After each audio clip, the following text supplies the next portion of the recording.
Well,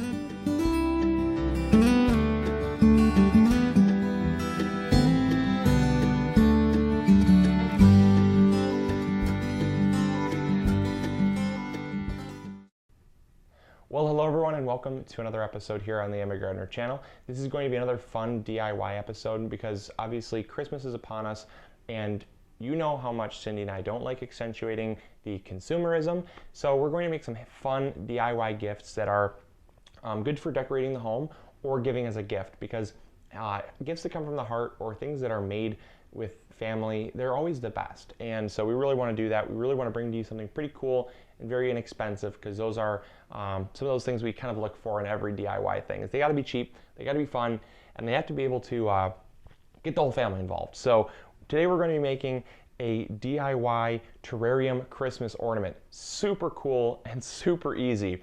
Now the one that I've done here was the first one that we tried. It is by far the most difficult. I would not recommend starting with this one. Once you get a little more hands-on, you can definitely give this one a try.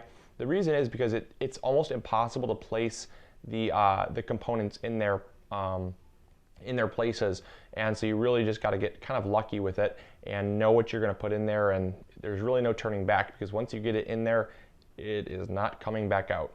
So what you see in there is a air plant that is actually alive, and then we actually just threw some bark in there, some sticks, some moss. That's just like a hobby moss, or like a craft moss. It's not living, actually. It was living at one point, and then they basically just sterilize it, so it's not growing anymore, but it's used in crafts and stuff.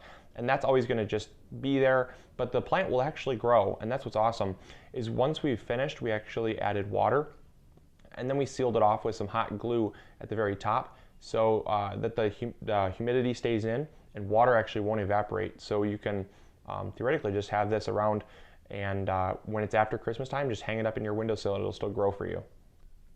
All right, so the materials you're going to need is basically, well, I mean, it's totally up to you, but this is what I'm using, kind of just a really great all-around assortment. I'm using some different sized barks here, depending on the setup you're going to be using. You know, I got some pretty big bark here. Probably will cut that down a little bit. You got some other bark chips that we just kind of found out in nature, stuff you'd find. Rocks are always really cool, because what a terrarium is kind of just like a miniature environment. So you want it to kind of look like, you know, like a mini environment with trees and stuff. And so we got some cool dried, I forget what type of moss this is, but it's just a type of moss you can get at any craft store. We're using some of this green moss here. You can even go out in the forest and find this stuff. You don't have to get it, but it's winter here, so we didn't have any on hand. And then we also have some of this kind of like a grayish tan moss here. And then we also have some of this kind of cool green, just a really green soft moss. And those are all going to make the different kind of mosses. And then we actually have an air plant here. These air plants don't have roots, they don't require soil, so they're really awesome, but they do require high humidity. And all you do is you just kind of spritz them, and they will actually continue growing. It's in the member of the bromeliad family, so they kind of just grow out almost like a pineapple grows right out the top there. So really cool, and that's really all you're going to need as far as filler. Then you're obviously going to need your choice of the ornaments here. So we have the glass ornaments. The glass ornaments here are the most difficult. Like I said, I probably wouldn't start with those, but they're pretty awesome. And then you also have these. These are actually terrariums. So they have a hole cut in, and they also have basically humidity holes in the sides to kind of regulate the humidity.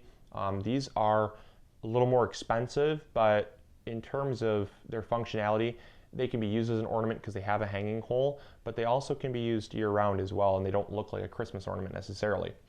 Then you have this other one here. This is another terrarium that we got here, and this is more of like a elongated pear-shaped terrarium here. Still has the humidity holes and the main hole there. So really cool, very functional. And I'm actually going to make one. I'm going to use the round one for now, and then Cindy's going to whip up the pear-shaped one here. So the first thing you're going to want to do though is make a base. And I basically do that by using a large flat piece of bark here. And you want a base because the base is what will kind of start the environment. And it's kind of just, I mean, you got to use your creativity. No one's going to tell you the right way to do it. There's no wrong way to do it. It is totally up to you. So I'm just going to stick this one in here, right on the bottom. Get that one in there.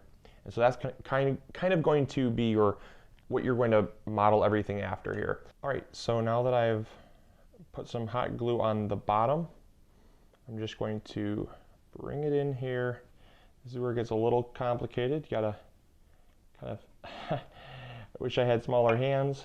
You gotta kind of set it in there and then just kind of work it how you want it and hope it lands right. There we go. Okay. There we go. So I've got it in the back there where I kind of want it. There. Now I'm just going to secure it with some hot glue, and it will kind of just be that kind of background, because you want to basically, we're going to kind of work around the back end first. It's kind of like painting a room. You don't want to paint yourself in a corner. So we're going to work in the back there, since we only can work through this little hole here. It's obviously difficult. So we're going to work around the edge and then kind of work our way to the center, which is going to be kind of the focal point of the project here. So, all right, so we're just kind of working our way forward. Like I said, just kind of preparing the base, working on it kind of like an art project. I've secured all of these rocks with hot glue, so they're not going anywhere. And that's basically what you want to do. You just kind of want to keep gluing the rocks, because obviously you don't want any rocks kind of moving around or whatever. You want it to be secured. So I'm going to just kind of work with what I have here. You know, I'm kind of, sometimes I'll like put something in, be like, not really feeling that up here, you know, but maybe down here, it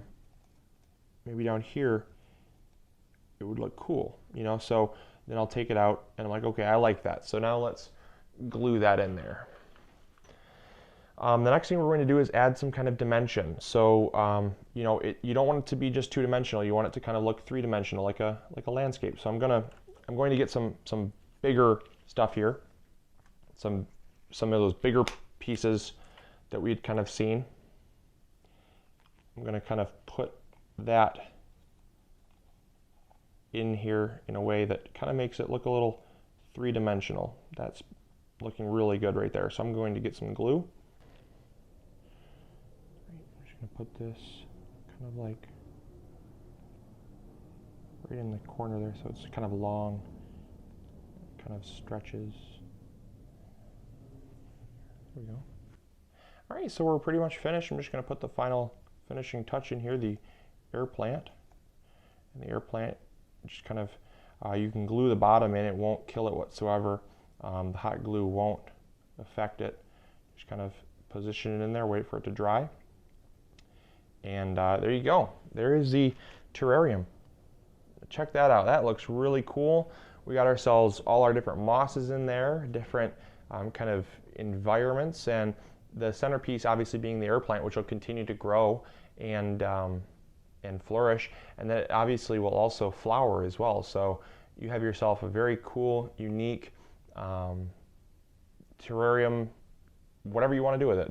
So it can be a terrarium 365 days a year, or 364 days a year it could be a terrarium, and you know, that one day out of the year, that Christmas ornament, it could be used on the tree. So definitely a multi-use, definitely a fun DIY, and I definitely hope you guys try this out.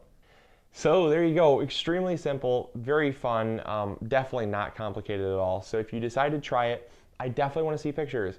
Cindy and I love seeing everything that you guys try with the videos, and this is definitely one that we want to see. So if you decide to try it, make sure to post pictures on our Facebook page. The links are always in the description box below. I think that's pretty cool. So yeah, whichever one you decide to try. We got the other one over there too, but these are the two that I made, and I'm very happy with them. So definitely give them a try. Now, as far as watering goes, you really don't have to do anything with the bulb, because of the fact that when we put the top on, we just hot glued the top on, so there's no way air is going to escape. And with air, no water is going to escape. So evaporation is not a concern there. However, with this one, you know, just once a week, twice a week, give it a little spritzing of water with a little spray bottle or whatever, and it'll do just fine in there. The humidity will stay nice and high. It's going to grow for you, and you can set this on a windowsill, hang it in front of a windowsill, or hang it right on your tree. So whatever you do, don't put this in a box. It still does need a little bit of sunlight, but 3-4 hours of sunlight, it's going to do great. So definitely an easy house plant as well. So hopefully you guys enjoyed. Hopefully you were inspired. And I definitely hope you're having a great and very Merry Christmas and a Happy New Year. We'll talk to y'all later. See ya. Bye.